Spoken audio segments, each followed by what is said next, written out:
Buat para pecinta kuliner, ikan lele bisa jadi salah satu menu favorit. Selain rasa, harga yang ramah di kantong membuat ikan berkumis ini jadi pilihan. Nah, dalam segmen Sehari Menjadi kali ini, kami akan ajak Anda melihat bagaimana proses pembudidayaan lele, mulai dari pembibitan hingga mendarat di piring Anda.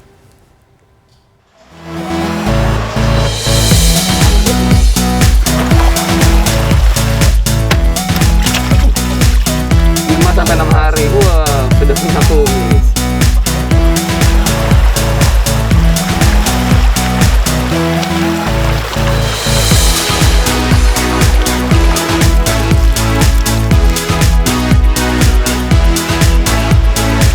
Budidaya lele tengah naik daun. Data Kementerian Kelautan dan Perikanan, pada 2014 produksi lele nasional mencapai hampir 680.000 ton dan meningkat menjadi hampir 1,3 juta ton pada tahun 2018 atau naik 88%. Untuk mengejar permintaan, lele yang biasanya dibesarkan di kolam tanah atau empang kini juga dipelihara menggunakan terpal sebagai media budidaya. Kali ini saya akan memulai sehari menjadi peternak lele dengan memberi makan 140 kolam lele di lahan seluas 6.000 meter persegi. Ini berapa banyak lele, Bang? Pagi-pagi sudah dapat ilmu. Ini pelet, makanan yang dari pabrik ini keras ya. Nah, ini yang sudah dikasih air atau dibebes. Kenapa harus dikasih air? Karena lele itu kalau udah kenyang juga masih makan terus ya, Bang? Iya. Udah kenyang masih terus makan. Nah, ini bakal mengembang di dalamnya, dan kalau udah dimakan terus ngembang dalamnya, dicernanya lama, yang dikhawatirkan nanti lele bisa berpotensi sakit ya, Bang ya? Iya. Sakit, yang ada nanti malah sakal-malam mati, malah rugi. Jadi harus dikasih air, istilahnya Bang? Dibibis. Dibibis. Iya. Dikasih air dulu, didiamkan 15 menit. Ini yang sudah dibibis. Itu dia gampang. Tuh, dipencet juga langsung selesai itu dia. Kalau yang pabrik, mohon maaf, keras banget. Makan lele biasa diberikan secara rutin pagi, sore, dan malam hari. Nah, for your information, ikan lele memiliki sifat kanibalisme atau akan makan lele lain ketika kekurangan makanan. Nah, cara untuk mencegah munculnya sifat ini, makanan harus cukup dan rutin. Mengontrol air juga jadi kunci cepat berkembangnya ikan lele. Tapi ingat, kalau mengganti ikan lele jangan sampai jernih. Hewan yang aktif di malam hari ini akan stres jika terpapar matahari langsung. Kuras 50% air dan tambah air baru. Lele merupakan ikan yang memakan hampir segala hal atau omnivora, termasuk beberapa pakan alternatif seperti jeroan ayam sampai limbah roti. Meski begitu, sebagian peternak ikan lele hanya memberi makan pelet yang mengandung tinggi protein, lemak, serta zat-zat yang dibutuhkan untuk cepat besar, dan bukan diberi makanan sembarangan yang membuat daging lele menjadi kurang padat. Memberi makan sudah, membersihkan kolam sudah, waktunya panen. Panen dilakukan setiap sore dan pagi hari. Ini ukuran sedang ya, Bang ya? Ukuran sedang. Saya pakai sarung tangan soalnya belum terbiasa kayak Mas yang di sini. Udah biasa kena lele, saya nggak takut kena demam. Jadi saya pakai sarung tangan. Udah mati tadi ya. Oke. Hati lele adalah penyengat berupa 3 duri tajam tipis yang berada di bagian sirip dada dan bukan di kumisnya. Kalau mau pegang, hati-hati ya. Setelah satu keranjang penuh, ikan dimasukkan ke dalam tempat sortir. Dan saya lanjut lagi turun ke kolam lele. Kalau nyebur yang udah kedua kali, apalagi ketiga tuh napas tuh udah ngos-ngosan banget. Ini ngomong agak susah saya. Dan nggak kebayang ya kalau dalam suatu waktu itu harus panen ratusan kolam yang ada di sini. Makanya dibikinnya bertahap, ada yang hari ini, ada yang besok, ada yang lusa. Panas. Biasanya ikan lele akan siap dipanen ketika sudah dipelihara sekitar 2-3 bulan. Berkutat dengan lumpur membuat langkah menjadi semakin berat. Tubuh lele juga licin karena tidak memiliki sisik sehingga sulit untuk ditangkap.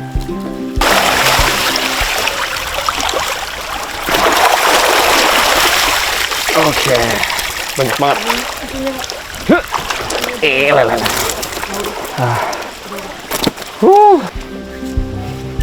Kalau panen juga harus sampai habis total ya ikannya, karena kalau sampai sisa, bisa-bisa ikan lele baru akan dimakan oleh lele yang sudah besar. Oh, yang ini kegedean nih.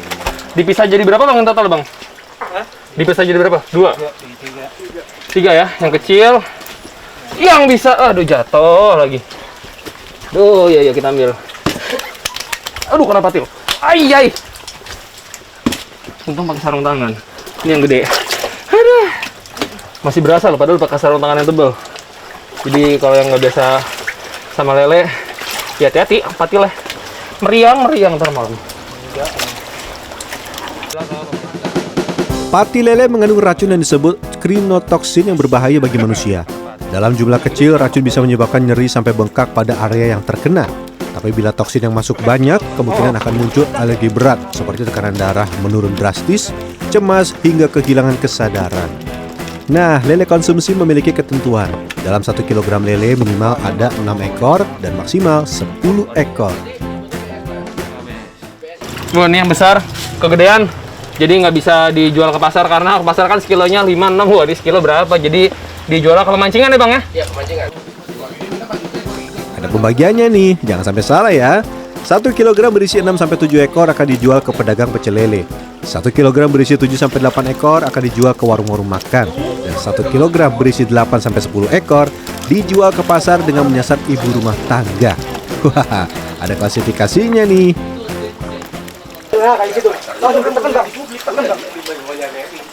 Ini salah satu yang terbesar hari ini nih. Kalau makan ini mah bukan makan pecel lele, mukbang lele. Waduh. Gede banget ya. Ini sama tangan saya gedean lelenya. Dari peternak lele, mereka mematok harga sekitar Rp20.000 per kilogram. Kalau yang melampaui ukuran, akan dijual Rp17.000 saja dan menyasar pemilik pemancingan ikan. Ini kenapa dihitungnya 55 kg? Karena tadi berat si keranjang aja udah 3 kilo. Dan 2 kilo itu sebagai bonus dalam tanda kutip karena nanti biasanya ada penyusutan ya Bang ya? Jadi dibuatnya itu 55 kg atau 50 kg sebetulnya. Biar gampang aja ngitungnya.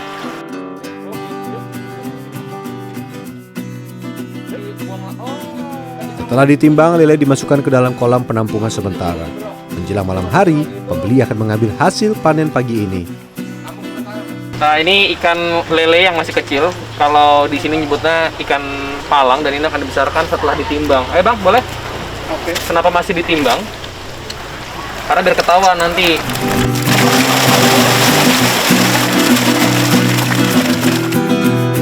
Proses sortir lele selesai. Selain pembesaran, di sini juga dilakukan pemenihan lele.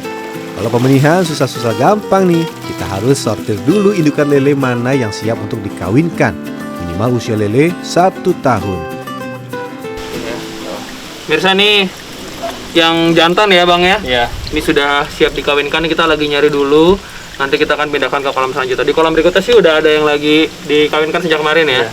Ini kita lagi sortir kira-kira mana yang siap kawin. Dan yang cukup unik kalau yang lele itu yang mengalami menopause dalam tanda kutip itu yang jantan ya, bukan yang betina. Betul. Jadi kalau dia seperti ini, maaf kelaminnya masih dalam kondisi baik, ini masih bisa dalam proses dikawinkan ya untuk bertelur. Ini masih bagus banget ya. Bagus. Oke, ini kita okein, kita terusin lagi. Sebelum disatukan, yuk kita cek lele yang kemarin telah dikawinkan. Satu yuk. Nih telurnya banyak ya. Waduh, ini ratusan ribu kayaknya nih di satu ijik ini. Kalau yang warnanya hijau, nah dia berhasil dibuahi. Tapi kalau yang putih, itu yang mati. Ini ditaruhnya juga dalam kondisi terbalik ya.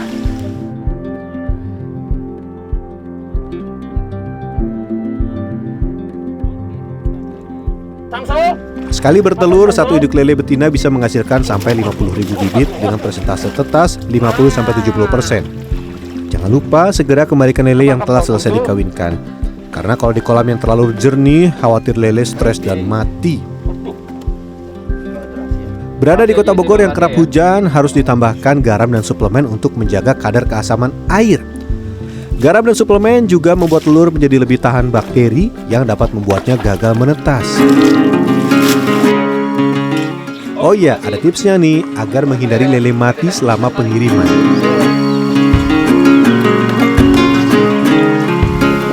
Ini minyak biasa sebetulnya, ini minyak goreng. Jadi kalau mau dikirim, ini agak jauh, kebetulan ngirimnya ke Jakarta. Dikasih minyak goreng, ini tips dari sang owner lele. Supaya buihnya nggak terlalu banyak dan nggak bikin ikan jadi cepat stres ya. Karena kalau buihnya banyak, ikannya stres, nanti terjadi penyusutan berat badan, malah nyampe kesananya tidak 50 kg, malah berkurang. Nanti dikomplain sama di sana. Nih, tips dari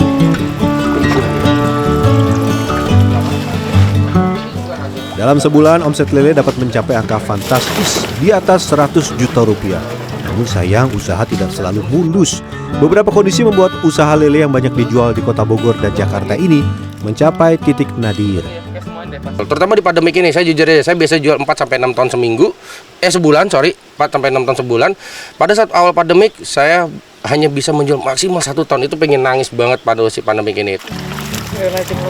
Masa pandemi membuat pasokan lele membludak namun minim permintaan.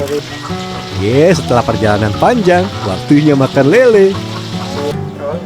Nah, ini lele yang tadi dibuat dan sudah digoreng. Yang bahkan ini juga diternakan dari awal, dari setelah seharian jadi peternak lele, waktunya icip-icip lele yang sudah digoreng. Coba ya. Saya bukannya fokus sama bumbunya ya, malah sama si lelenya. Pernah nggak sih makan lele terus kayak tiba-tiba pias gitu, kayak kurang gigit gitu. Nah, ini gigit banget. Dagingnya tuh padat. Dan informasi dari sang owner, kenapa bisa sepadat ini? Karena makannya itu diatur polanya.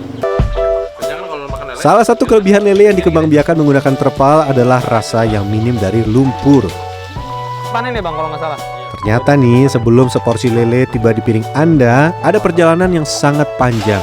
Mulai dari pembibitan, pembesaran, proses panen, hingga sortir.